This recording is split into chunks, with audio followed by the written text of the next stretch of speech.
You get me, get you. You get me, feel it, you. You get me, get you. You get me, feel it, you. You get me, get you. Hello, welcome. Thank you for joining us. We are talking politics and religion without killing each other. I'm your host, Corey Nathan. It is an honor to be a part of the Democracy Group, a network of podcasts that examines what's broken in our democracy and how we can work together to fix it. Let's get right to it. Today, I am so pleased to be joined by Dr. Terence Lester. Dr. Terence Lester is the founder and executive director of Love Beyond Walls, a nonprofit organization focused on raising awareness about poverty and homelessness and on community mobilization. Additionally, he serves as the director of public policy and social change and as a professor at Simmons College of Kentucky. He's authored 7 books, including one he co-authored with his 16-year-old daughter, Zion, titled Zion Learns to See, Opening Our Eyes to Homelessness. His forthcoming book, which we'll discuss today, is From Dropout to Doctorate, Breaking the Chains of Educational Injustice. Dr. Lester, it is so good to see you.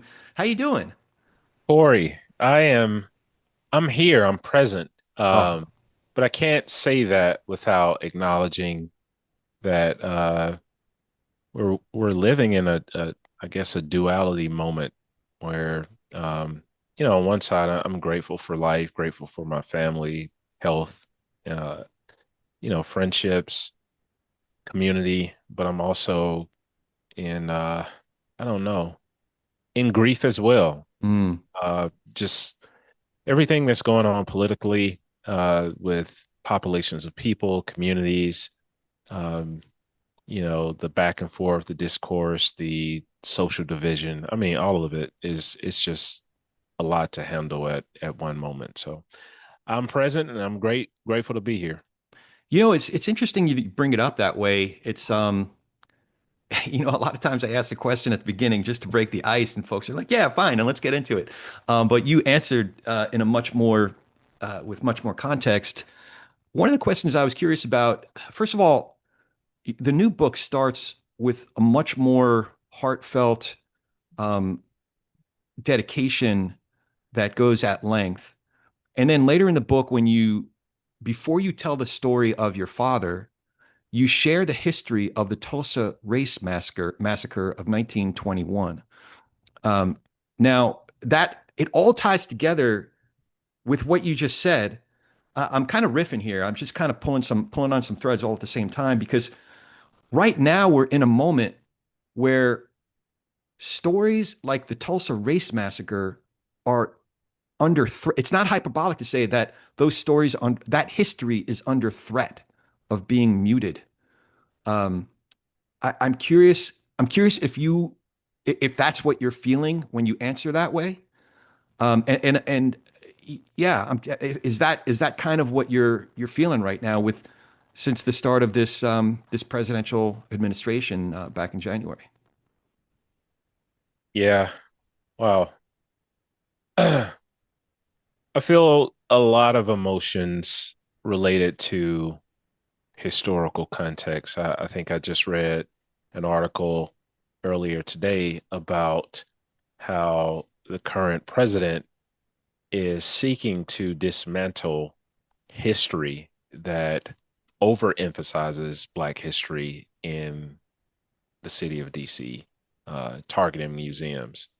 Um, and I don't know how to feel about that, knowing that history itself, related to um, me being a Black man in a Black body with Black children, with a Black family, also connected to, you know, my culture. My grandmother is still alive and she is 93. We still text message every now and then. And Is that Jessica Lester? that's Jessica Lester. I mean, and knowing what the history that she walked through, lived through, as well as just the historical context of everything, man, it is heartbreaking. It is also heartbreaking to know that, terms that are normal terms like vulnerable or marginalized, or some of the uh, terms that have been used in the past to describe inequity and inequality and disadvantages and things like that are also under attack, as well as like the educational process. We're dovetailing off of the attack on DEI, co-opted words like woke, um, uh, critical race theory, the book banning. I mean, all of it, man, impacts me. Yeah. You know, one of the first questions when I first started reading the book was I wanted to understand better why it's specifically there are injustices specifically with regard to Black and Brown people, as opposed to the socioeconomic that a lot of folks are acknowledging, but maybe want to lean on a little bit more than specifically Black and Brown people. The historic marginalization and atrocities even. Um, so I was hoping that you could expound on that. That there is so much, just even mentioning your grandmother, Jessica Lester, the seeds for your faith journey were planted in that church, but that church has history, and telling the story of the church that she brought you to when you were a boy, or tying in your father's story in the same chapter with the Tulsa race massacre of 1921. It helped me understand, oh, there are actual events that have happened and policies that have been passed, legislation, just actual concrete things that have happened where it is indeed specifically Black and brown people who to this day have been affected in very concrete ways. So I was hoping, sorry to have kind of a wide ranging question that way, but I was hoping that maybe you could expound on that, and that, yes, it is a socioeconomic problem that we're facing, but specifically as it relates to Black and brown people. Yeah. When you ask that question, I immediately go back to my neighborhood located in the city of Atlanta. I'm talking about specifically the neighborhood that I was raised in. Um, Campbellton Road. Campbellton Road, Ben Hill community, Southwest Atlanta. Uh, it's funny because when I was researching the area, I'm researching it through the lens of having a PhD, knowing what sources to tap, um, looking at scholars who have written about these things, but I'm also interpreting how things are being written through my own personal experience.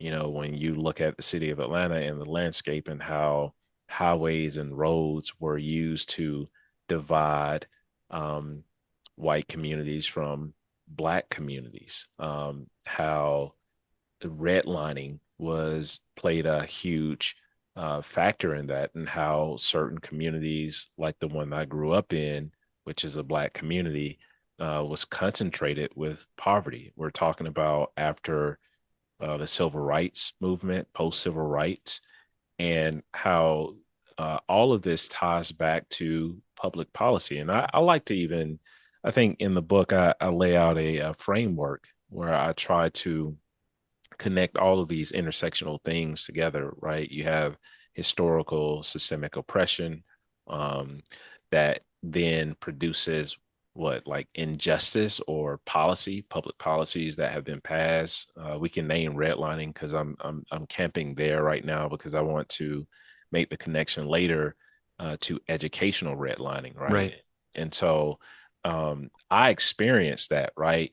Because that was legal de jure public policy that had a direct effect on the type of community I was being brought up in, the ways in which resources were divested, the dilapidated buildings, the food deserts, the ways in which upward mobility was not accessible in those communities, how much harder you had to work when you are growing up um, uh, in a community where there is tons of impoverishment, but that that impoverishment is directly tied to historical and systemic oppression, which is also tied to public policy. And then you have that, right? This impact of public policy that produces this poverty, which are also social living conditions, right? I think I also mentioned in the book Grandmaster Flash and the Furious Five, and they have this song where they're talking about "Don't push me because I'm close to the edge. I'm trying not to lose my head." And hip hop in that particular record captures what is happening in the 1980s and the 1990s as it relates to what it means to be Black and grow up in a community that has social living conditions, that has scarcity, that has impoverishment, that has crime, that has all of these conditions, right? And I think that in turn produces these barriers. How do you actually obtain access to higher education? How do you obtain a good paying job, which is a part of economics, to actually provide for yourself and your family? How do you actually make the type of social connections and have the social capital where you can have some type of upward mobility, right? And I think all of that is connected, but the latter part of the framework that I'm introducing is that it produces all types of outcomes, right? There's a reason why when you go into impoverished neighborhoods that there's a food desert, but there's also a dialysis center, that there's also not a lot of job opportunities, that there's also environmental issues, whether it's environmental racism. There's also a lot of different things. And so you start to see a full picture of all of these things that intersect, right? Because poverty itself is not just about economics. Right. Poverty is social, poverty is emotional, poverty is spiritual, poverty is economics, poverty is occupational, poverty is physical and physiological and psychological or mental. Poverty is a number of things. And when all of those things compound and they're related to oppression and policy that targets communities that are predominantly Black and or brown, then you produce outcomes for human beings, actual people, that are not favorable for their equity and their equality. I don't know if I answered your question, but I just wanted to speak to that. You did. You did. I think of there's a story, and forgive me if I'm misquoting the title of the poem, and it relates to a story. I ain't got no pencil. Yeah, Yeah, yeah, yeah. So it's real quick. It's a story about a kid who doesn't have a pencil, asks a teacher for a pencil. Teacher says, "Yeah, but I'm going to trade it for your shoe." And I know my parents both worked in inner city schools, mm, um, and I know stuff like that happened in school. And a teacher might have done it partly to be funny, partly to make sure he got his pencil back at the end of class. But what is tragic that one might not realize is the kid takes his shoe off and he has a dirty sock or yeah, a sock with holes in it or what have and um, and it's he's then prone to be a target of harassment from his classmates and the humiliation, but it also represents a lack of needs, real needs being met. So I I'd like you to there are ways to meet someone where they're at in our schools. Uh, and I kept on thinking there's a subtle way to ask the question, how you doing? Um, mm, and one might have the implication of, what's up with you, man? Like, what's wrong with you? Like a teacher could kind of compound that shame by mm, asking it that way. But mm, then there are other teachers like the one that a young teacher, I think it was when your fifth year geometry teacher who said, you're Black and you're brilliant, that met you in a different way. yeah, Like, what's up, man? Like, how are you? yeah. So could you share like how we can maybe as families, educators, communities kind of shift the way we're meeting people where they're at when they ain't got no pencil. Yeah, man, I have to shout out educator, consultant, speaker, Joshua T. Dickerson. He's actually the original author of that poem. And when I reached out to him, just to, ask if I could use this poem within the context of the book and all of those things, he was gracious to allow me to share that story. It's a poem that went viral in 2014. And as you say, he really captures the story behind the student as it relates to um, what someone may be going through as they enter into a classroom, right? Man, it's so many ways to even think about that. Even thinking about Miss West, I think you mentioned Miss West, which was the teacher when I was doing my fifth year as a fifth year senior in high school. I had dropped out of high school, found the courage, and with the support of my mother, got back into high school and found myself in a geometry class full of 10th graders as a fifth year senior. Was going through a lot of social emotional issues that stemmed beyond the classroom. And might I add, I just want to insert here, like if there are students that are showing up to school that have a lot of you know, uh, social trauma, emotional trauma, living impoverished, has extra barriers that's going on at the house. There's more than likely something that could be as small as a sock or a hole in the sock inside of a shoe, or not having a meal the night before, or sleeping in a shelter, whatever it may be, that could cause a student to disconnect with their lesson. And Miss West saw that I was carrying things, and I think long before we started naming what it means to be trauma informed as an educator or have a trauma informed pedagogy, she met me there. And man, she asked about me in ways that I felt seen inside of the school. She asked me what I was carrying, but she also created a safe space for me. She told me to use her classroom as a sanctuary. She always asked me what I needed in the moment. And I'm kind of getting chills even thinking about it. She listened. She offered her ear.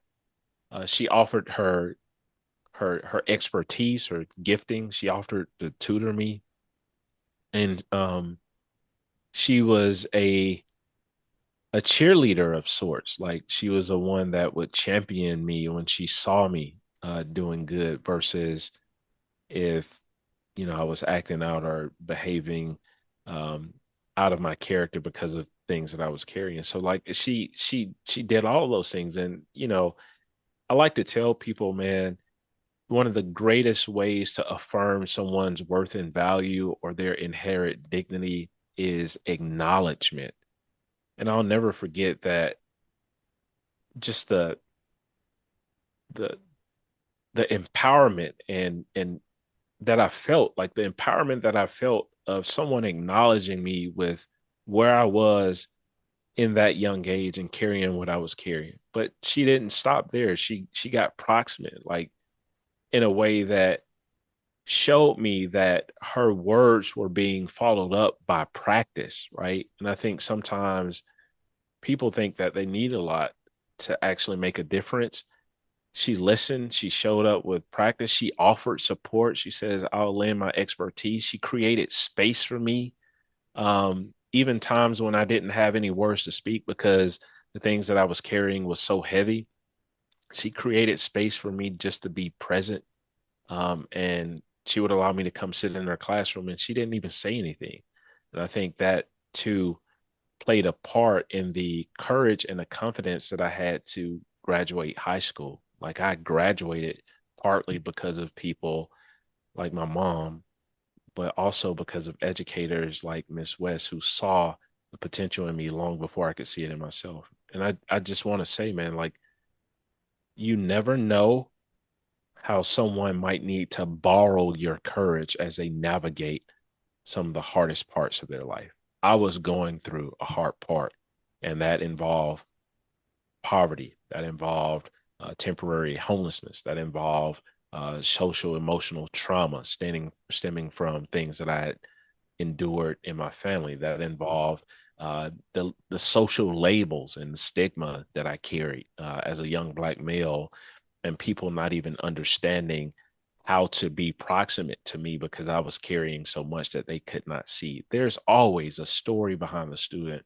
And I think it's important for us to be trauma informed. And I'm sorry for my long answer, but these questions are bringing up so much for me. And I mean, man, I sometimes I get an opportunity to speak in different places.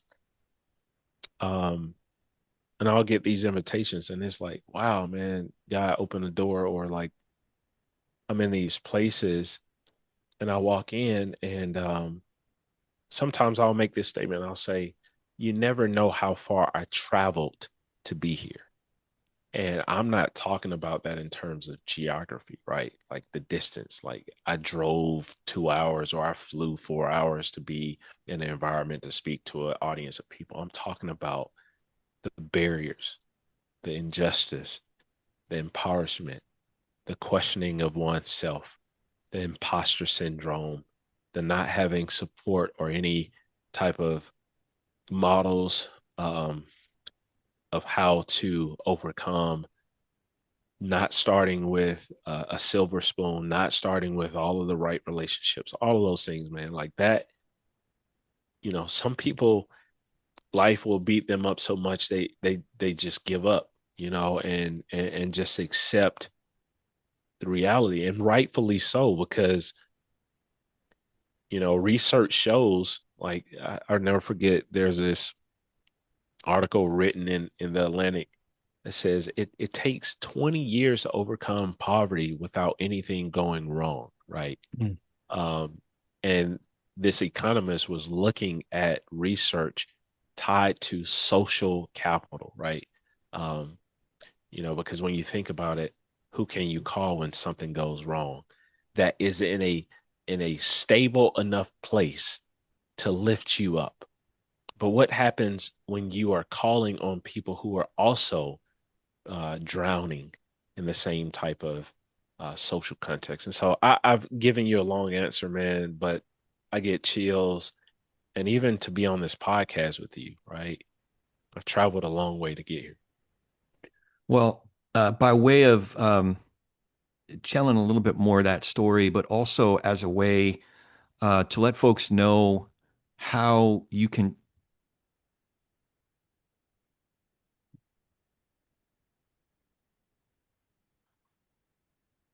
how you can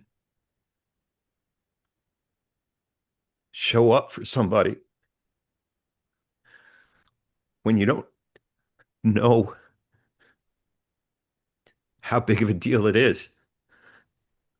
Um, sorry.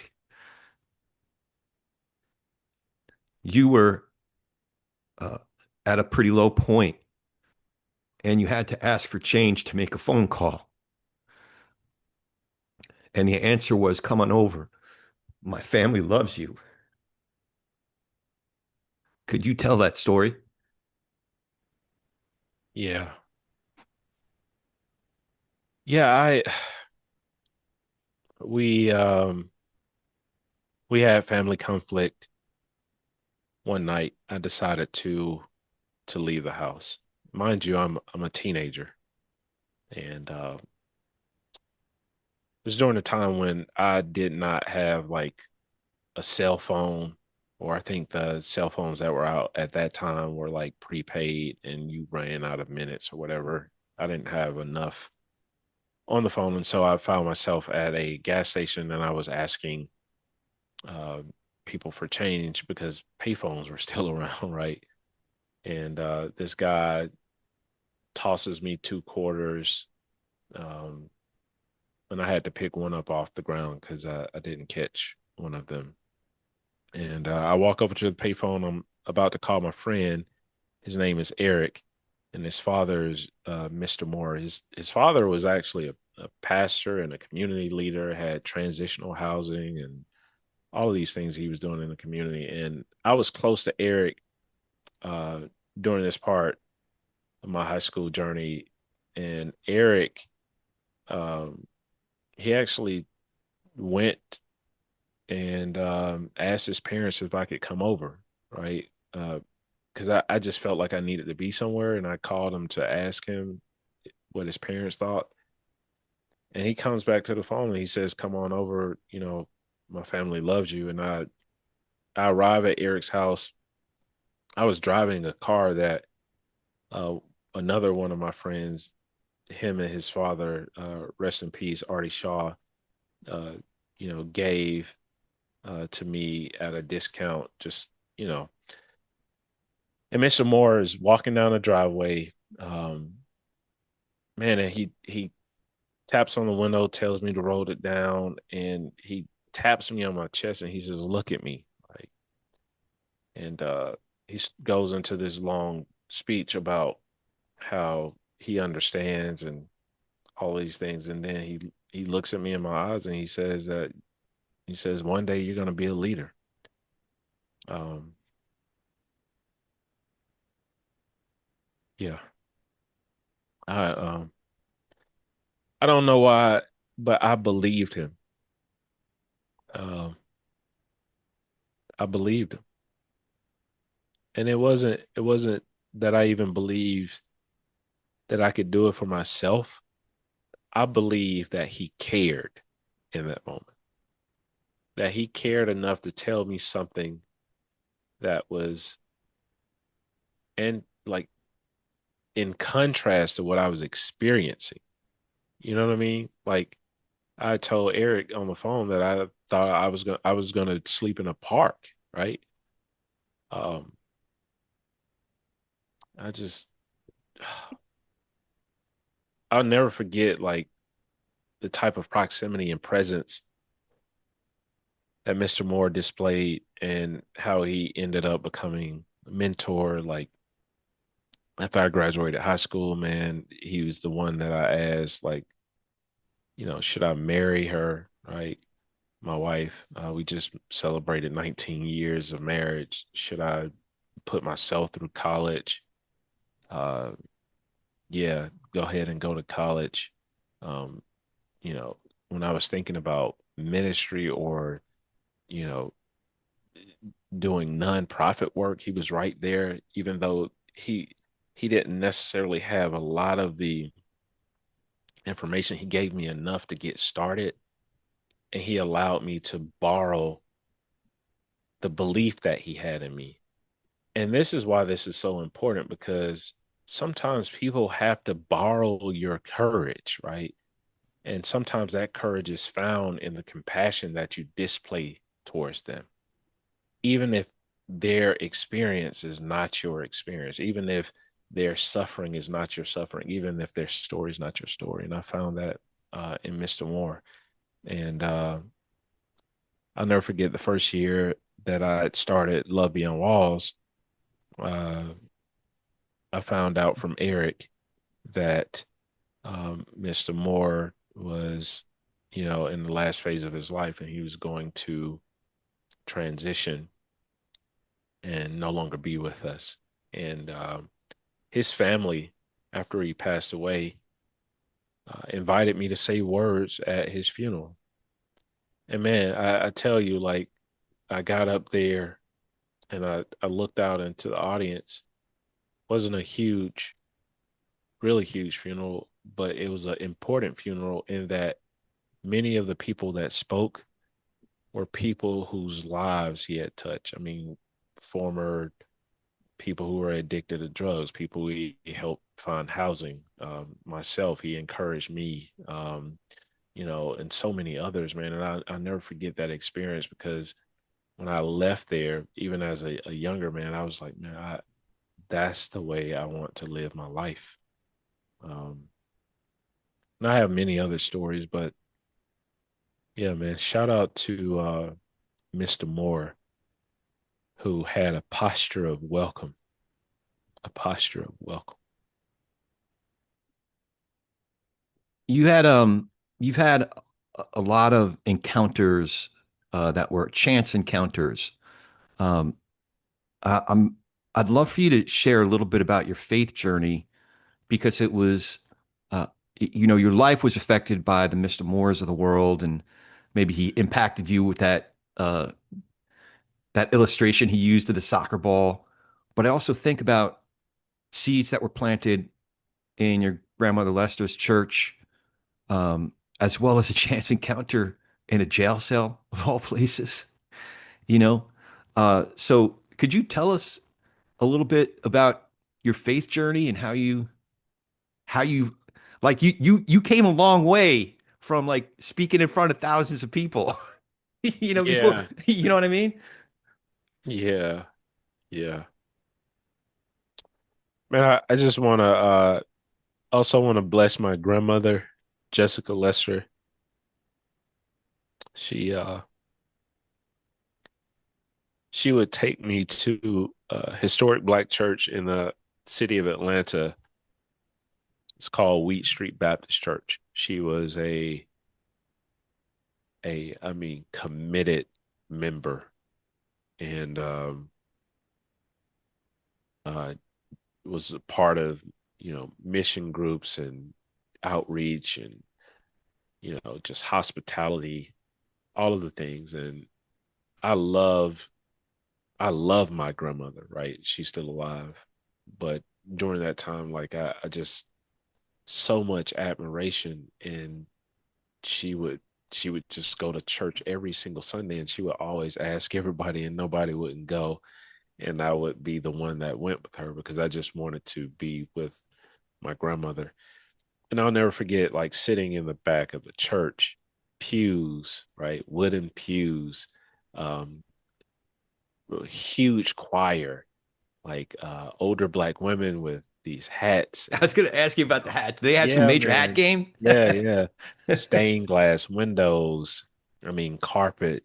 If you could, the maroon church carpet, like the whole deal, right? The preacher up there preaching with such passion and sweating and all of those things. And I remember being baptized. Like I still have the cassette tape when I was baptized in that church by the minister, and how my grandmother used to walk me around the church.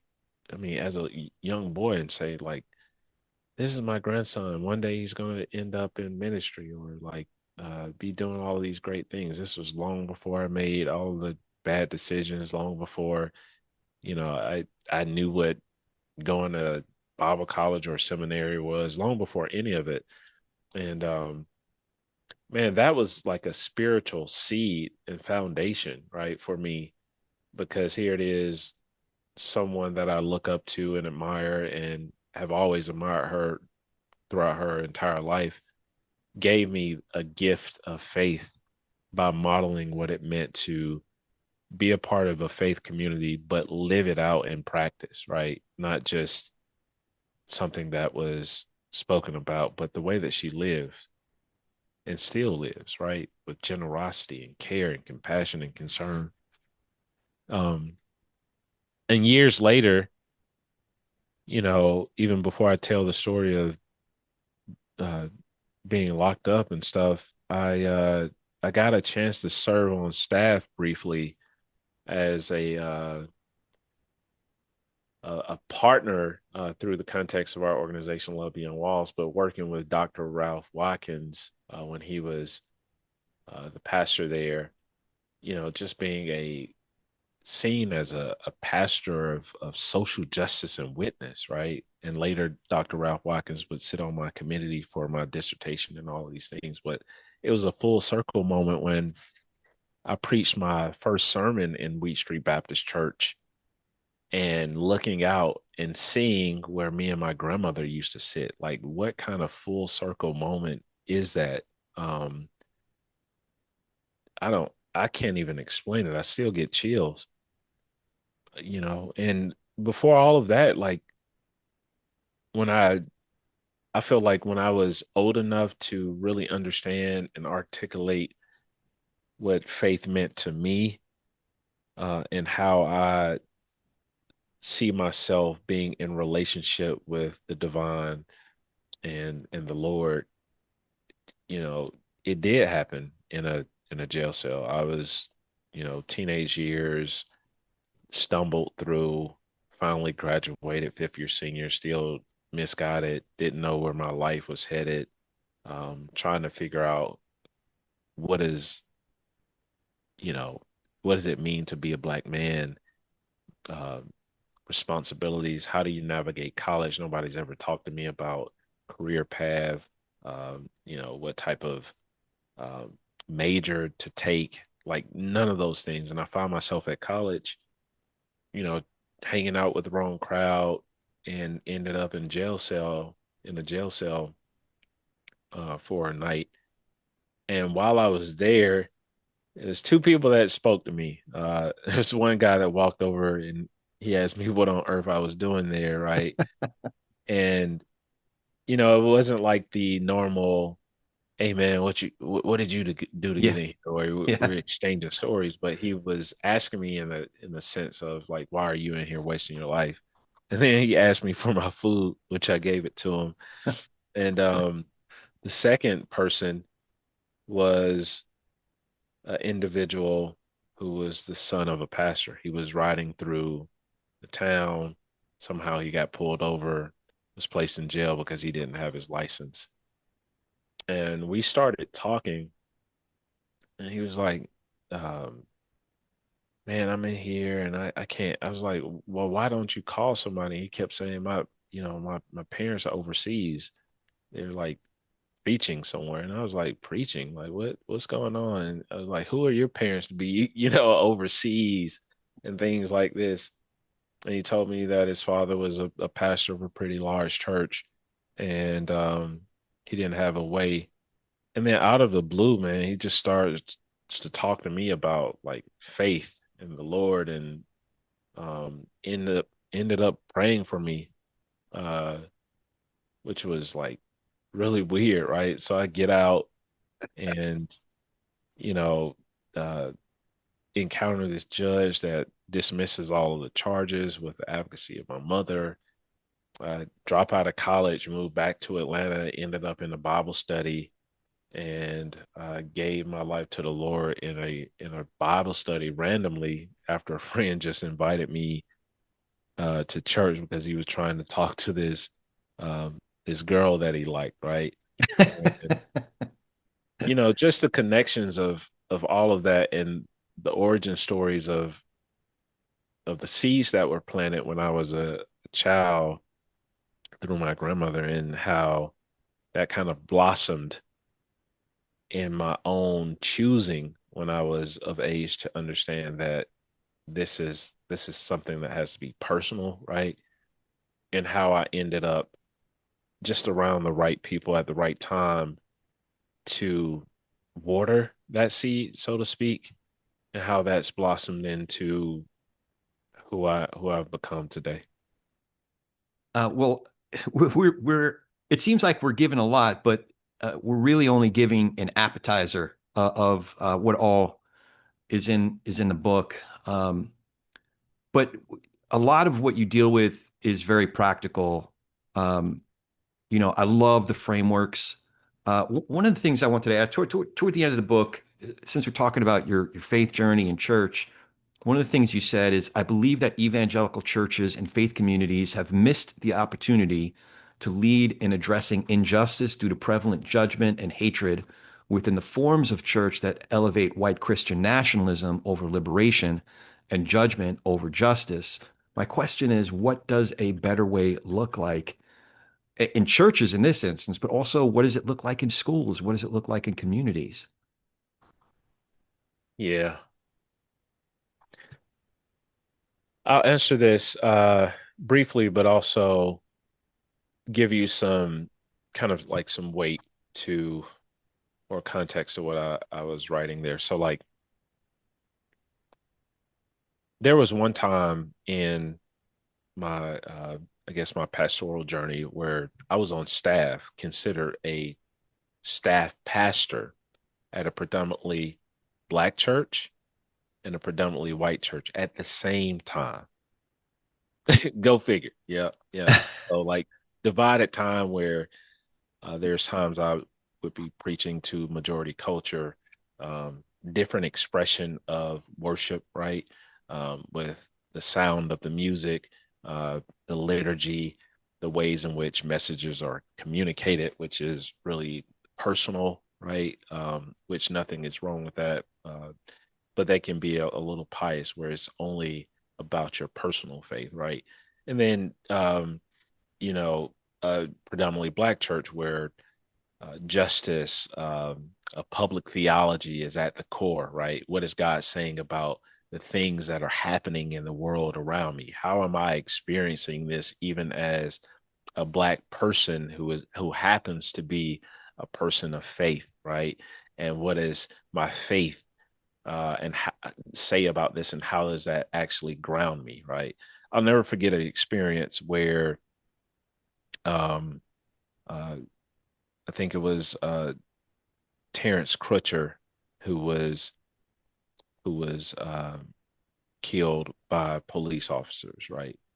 Um, and uh, going to church with this embodied experience because collective racial trauma is a real thing, and how one community expressed it differently. Where I was in a majority church and people would ask me questions like, why are these things still happening? Or like, um, what do you think about them? Like in a way that was far removed from the reality of what I still experience as a black man, right?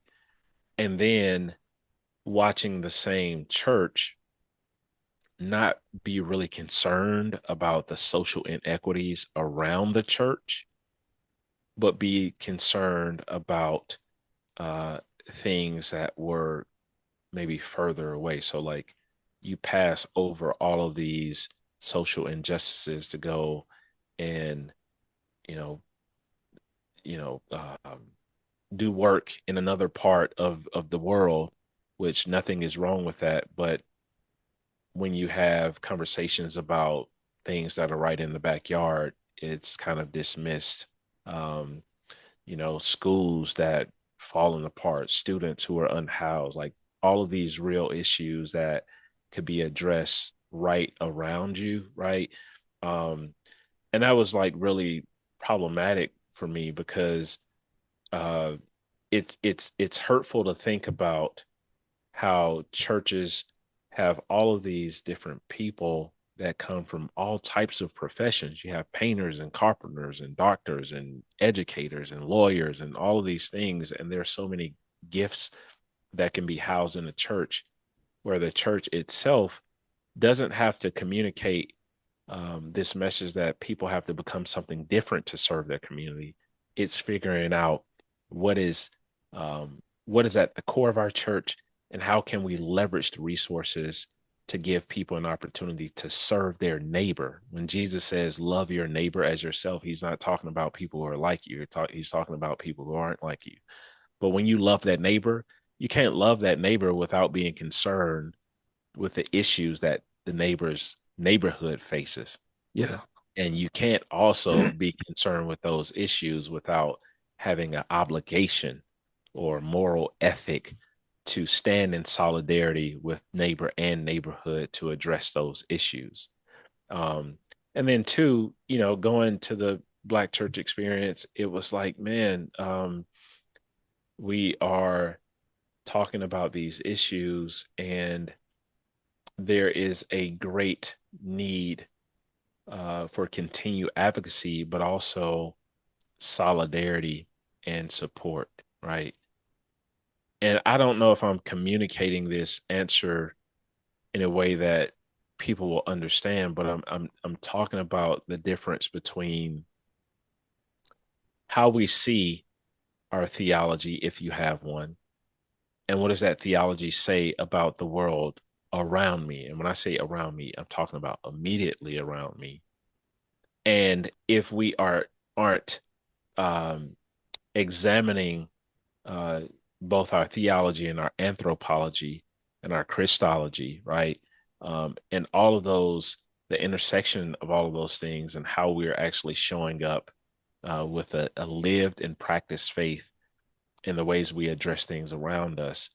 If we don't have a solid answer for that, then I have to question the silence and the complicity, right?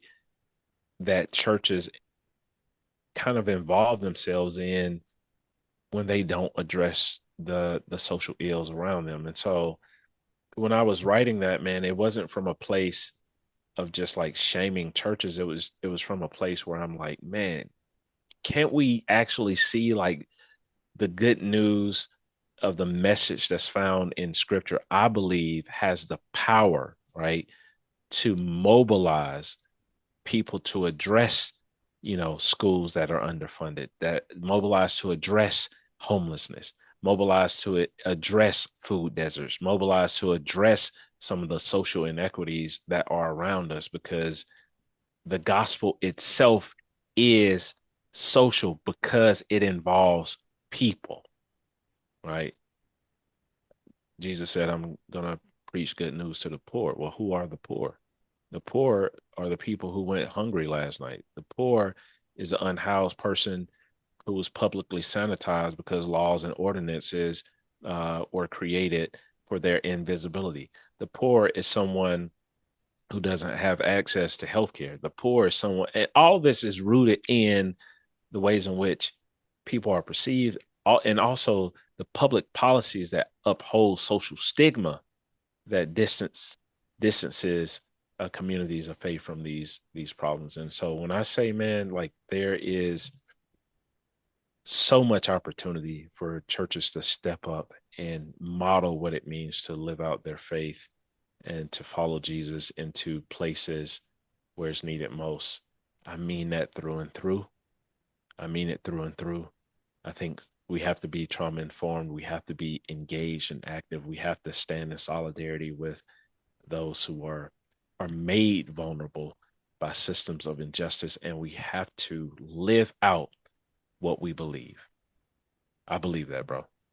Now, I'm imagining that it requires a different posture than what I've experienced in certain churches.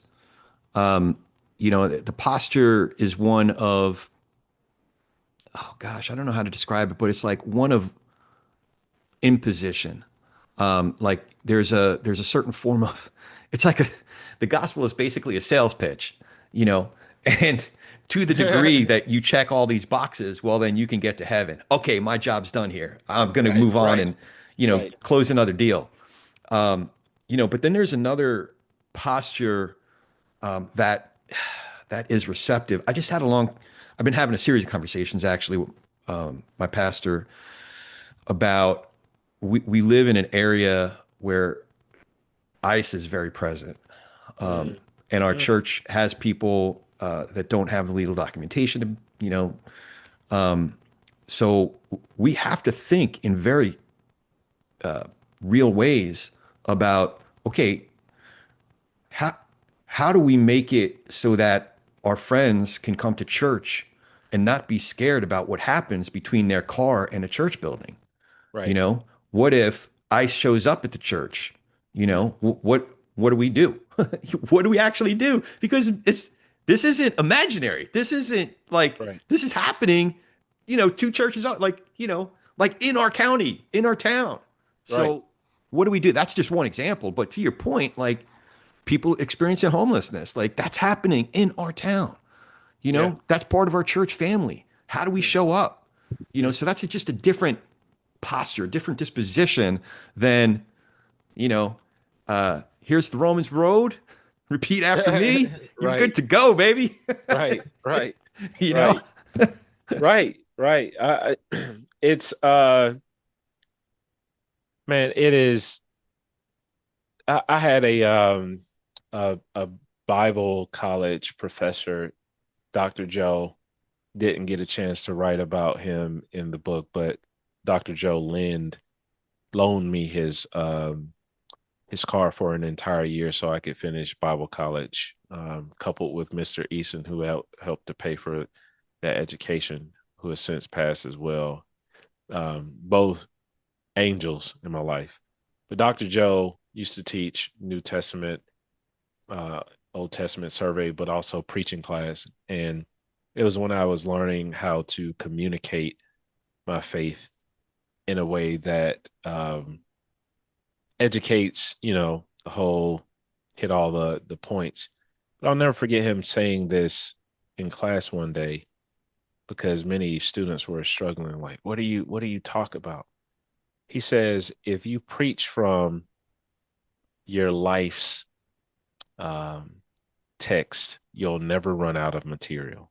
Mm, And man, if someone has to preach my life's text, I want them to know that I was a servant. I mm, want them to know I stood with those who were vulnerable. I want them to know that the same love God poured on my life through people who had compassion on me is the same love that I showed my neighbor. I want them to say that I was uh, uh, a close follower of Jesus. Even thinking about Matthew 9, when it says that when he saw people who were helpless and weary, he was moved with compassion. I mm, want them to say that about my life's text, but I also want them to say that I was vulnerable. I wasn't perfect. I showed up with my whole heart. I used my voice even when it shook. I did my best to follow the Lord in the ways in which he showed up in his earthly ministry. And even outside of that, I loved my atheist neighbor. I loved my poor neighbor. I loved my neighbor who had wealth. I loved every single person that I encountered because I understand what it meant to be loved when I felt unlovable, when I felt unseen, when I felt unheard, and all of those things. And so that's what I hear you saying. If I could borrow Dr. Joe's statement, when does life become more than just a checklist? When is life and the ways in which you have or practice your faith, not just orthodoxy, but the orthopraxy part? Like, when does mm, that actually show up in a way where people say, I can see the sermon with how they show up in the world? hmm. Yeah. All right. I had a feeling this would happen where I honestly, I haven't even gotten to any of my questions. Oh, wow. Yeah, I knew this, but I know it's getting late by you, so I'm gonna ask a couple more questions and a piece of business, and then we'll have to wrap it up for now because I definitely want to Okay. revisit this conversation. Um, Part the two. yeah, absolutely. And part three and part four, am I going Yeah. to come visit you? And Yeah, for sure. For sure. um, so this is the TPNR question. It's what this program is all about. What do you think each of us can do to be able to share space with, have better conversations with, be present with? I haven't added that. I'm going to add that now. Be present with, perhaps even nurture relationships with people across our differences. So people who have different backgrounds and beliefs than we do, who get their news from different sources than we do. How can we do better at talking politics and religion without killing each other? Or is it even possible? That's a loaded question right Uh-huh. there. And believe it or not, uh, I want to pull up something really quick. Okay. By the way, while you're doing that, you have the distinct honor of being in very small company. Um, I I have not shed tears, Oh, in the wow. interview. So you and David Brooks are the ones who got me Oh, to shed a tear. I don't know. oh It man. struck a chord with me, that part of your story, because I'll share with you, and then I'll let you get to your answer. But I have friends at certain points in my life uh, that um, they said, our family loves you. You're welcome here. Mm, when I was really hard to love, man. Um, mm. and I had, but that's for another story for another day. But it really it resonated for me and with me for a lot more reasons than you might know. Mm. Wow.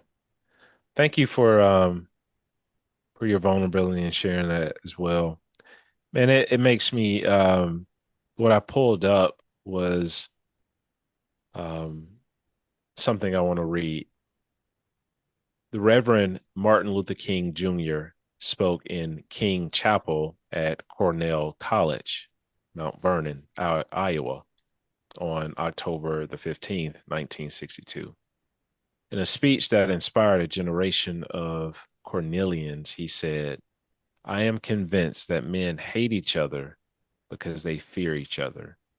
They fear each other because they don't know each other. And they don't know each other because they don't communicate with each other. And they don't communicate with each other because they are separated from each other. Man, when you ask me that question, um, that quote from Reverend King comes to mind because he's communicating about distance, about fear, about being proximate, and about communication. I often say when I go out to talk about the subject of homelessness, I kind of say these words that distance is the enemy of belonging. Distance is the enemy of belonging. And I say that for a number of reasons, but the main reason is that most people can stay close to stigma or disbelief or mistrust or all of those things when they haven't been proximate to people. Mm. Um, how do we how do we close that gap? We do what King said. We move closer. We listen. We communicate, even if um, that communication has disagreements, right? Um, I also like to believe that disagreement should never turn into disrespect, that we can maintain mutual respect for one another as long as the disagreement does not turn into disrespect. But I It's think, convicting. That's mm, convicting. I trip over that line so often. Almost. Oh man.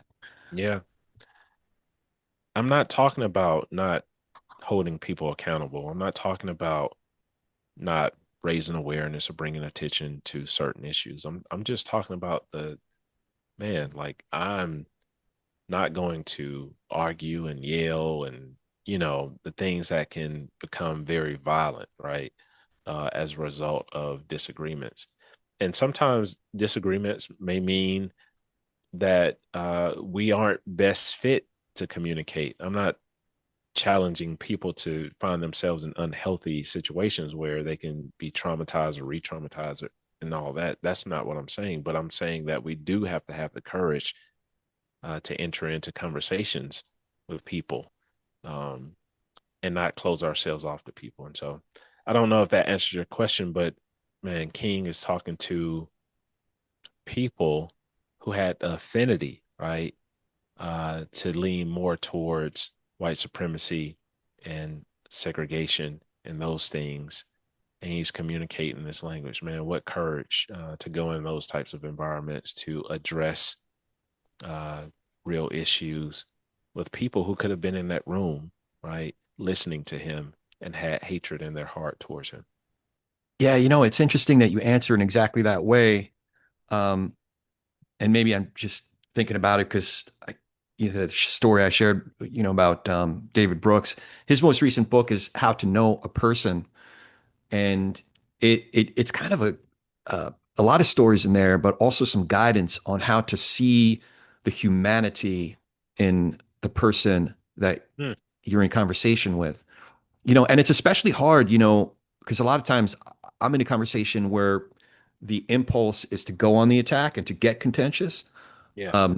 So my impulse is to like jab back, Yeah. but to practice seeing the humanity in that person, even when they're throwing rhetorical bombs at me, or in some cases even, you know, things have the threat of violence when we're in person. Occasionally, not often, but occasionally.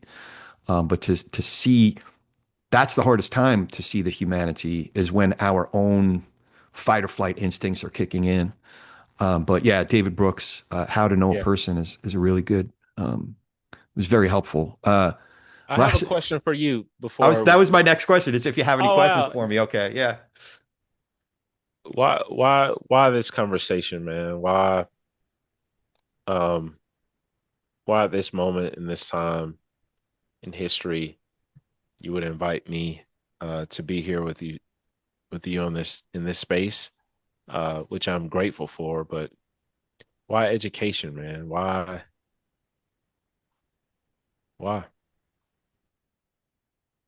It's interesting. I hadn't. I think I was following the trail where it leads, but now I realize that there's a lot of trails I don't follow. But this one I followed.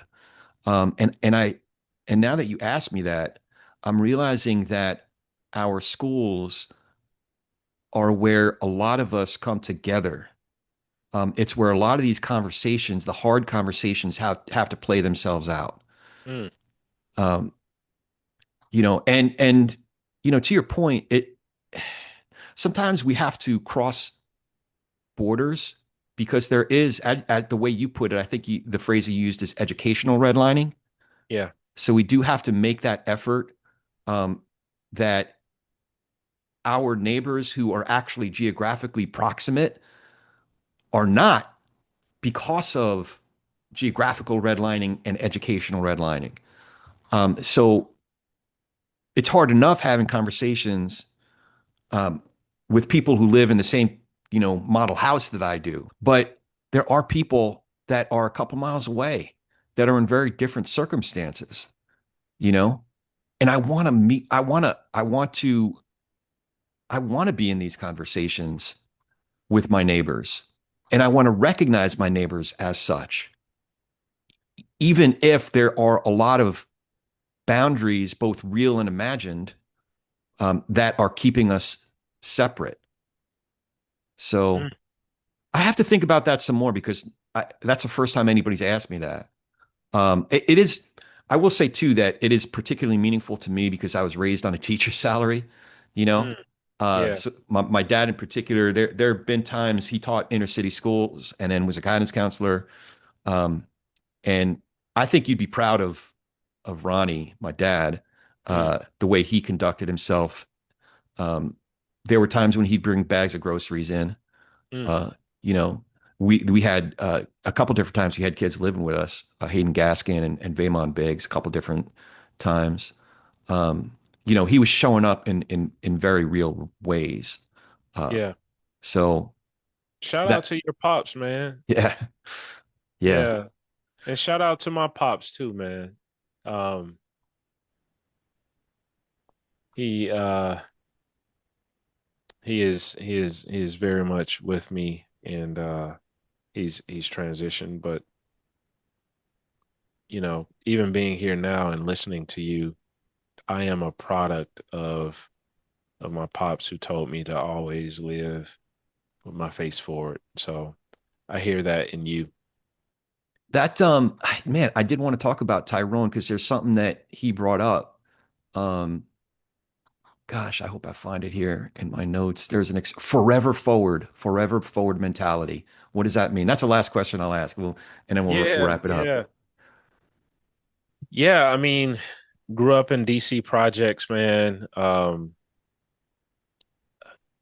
Towards the end of my father's life, I was able to humanize him in ways uh, that, um, man, God just met us and had a lot of healing there. Like there's so much that I learned from him indirectly that was never spoken, but one of the things that he would always speak to me about, like, when he showed up for my first traditional book release, my first traditionally published book, I See You, How Love Opens Our Eyes to Invisible People. He leaned in after I had saw him be baptized. He had started to come hear me preach. He told me that, I was his favorite communicator, and he was proud of the work that I was doing and all of those things. And there would be times where, you question, like, should I keep doing this? Should I give up? Should I, whatever it may be, man. I mean, that's a part of like your career path, work, whatever it is that you're doing. And he would always say, T, that's what he used to call me. Whatever you do, you have to be forever forward. And I think that he adopted that within the context of his own life, growing up in poverty himself, becoming an entrepreneur, owning businesses, just being an innovator, all of the things that I realized that he was towards the end of his life that I see even in myself, um, and how he just maintained a spirit of resilience, even to the point where, I was able to see him give his life to the Lord, and still have recordings of him telling me that I was one of the reasons why he came to faith. I was one of the first people he talked to me about Mm. his own faith journey. And he just used to say that to me. And I think what he was trying to communicate is whether we decide to show up or not, life is going to continue to move forward. And you have a choice to decide if you will allow whatever adversity that you're facing to stop you, or that you will search yourself, search your heart, and lean into your faith and allow that to propel you forward, no matter what shows up. And so that's what I saw him do, man. Even to the end, he was a fighter. And yeah, if a person is listening to this, who may have a varied or diverse amount of things that's going on personally, you know, you have to be forever forward too, you know, whether that's relationally, professionally, um, a decision that you have to make, you know, you have to show up. That's what Yeah. I've been doing. Dr. Terence Lester is the academic. He is the pastor. He's the community leader. He is forever forward. The book Yeah. is From Dropout to Doctorate, Breaking the Chains of Educational Injustice. Before we go, how can we follow you, find more information about the new book, as well as your organization, Love Beyond Walls, just all the great work that you're doing? Yeah. If you want to look up the work that we're doing in the community, it's lovebeyondwalls.org. All social media handles are Love Beyond Walls, at Love Beyond Walls. If you want to look up me, terencelester.com. That's TERENCELESTER, one R, three E's.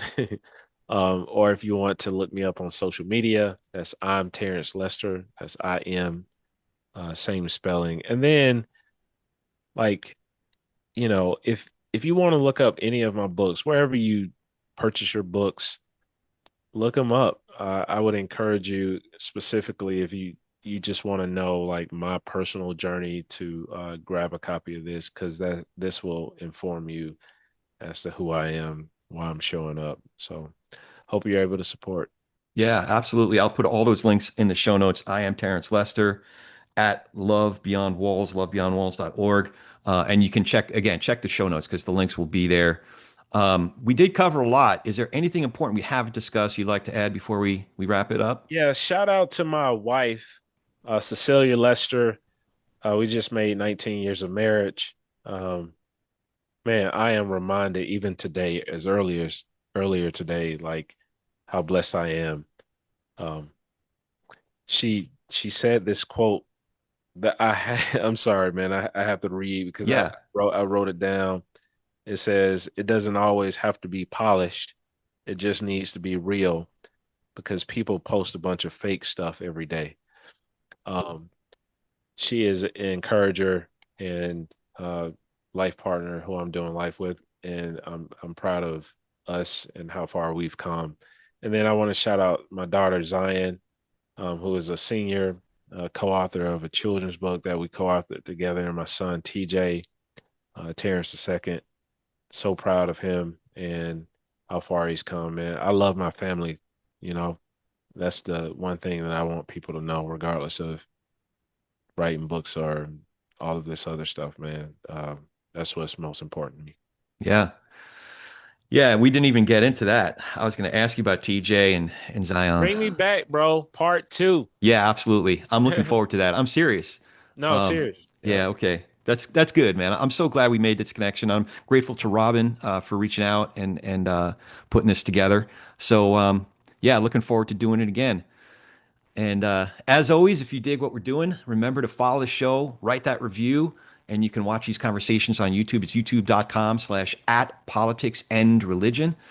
And the website's the same thing, politicsandreligion.us, politicsandreligion.us. Or you can find me at Corey S. Nathan, at COREYSSMNATHAN, at Corey S. Nathan, all the socials, as well as Substack, all the things. Now go talk some politics and religion with gentleness and respect, and have a great week.